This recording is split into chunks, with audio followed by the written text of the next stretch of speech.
which will start in just a few days from now. On Friday is when India will be playing their first test match against England in Leeds. The preparations are happening in full swing, and as part of those preparations, we have a very quick update to share with you. I have Harshit Rana's pictures over here because get used to seeing him more often. You're going to be seeing him, I don't know whether in the 11 or not, but definitely as part of the whole setup. He has now been added officially to the Indian squad. There were reports doing the rounds that the Indian think tank is considering holding on to him. He was part of the India A squad. He played the first match, picked up a wicket. I think he gave up about 99 runs.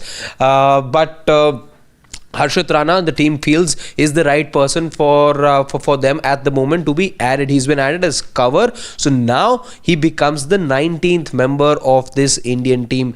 18 were already there, as we had also earlier told you, and he becomes the latest player to be added to the Indian squad, taking the total number to 19 in terms of the number of bowlers, including Shardul Thakur as a bowler, or considering him as a bowler at the moment. He now becomes the 7th bowler that India have. A couple of questions that come to my mind as to why Harshit Rana of all people. You had Anshul Kamboj as well, who was rather impressive in those A games as well as the intra-squad match. Again, I don't want to sound speculative over here, but I don't understand why you have a 7th bowling option in your ranks. Is this just for safety measure? Is there something that we need to know about the current Indian bowlers that we don't know as of now? Don't quite know right now, but the understanding that we have at the moment is that he has now been added to the Indian squad.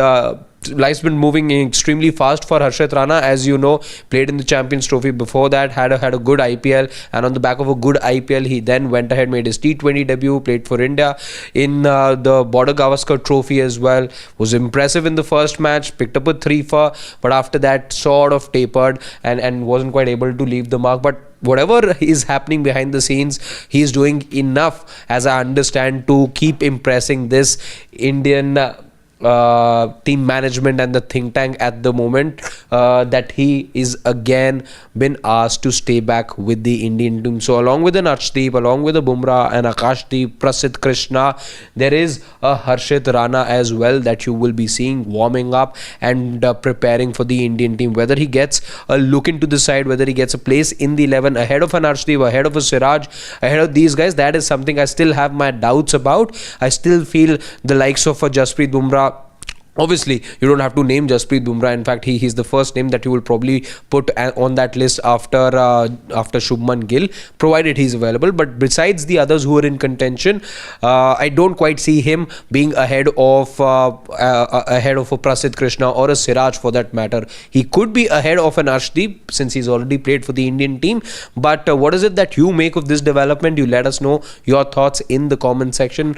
But one thing, if you're joining us right now, that you must know is that Harshit Rana has been added to the Indian team, and now the total number of players on this tour, or the whole make of this squad, is now up to 19 people now. Earlier you had 18 players who were drafted into the squad.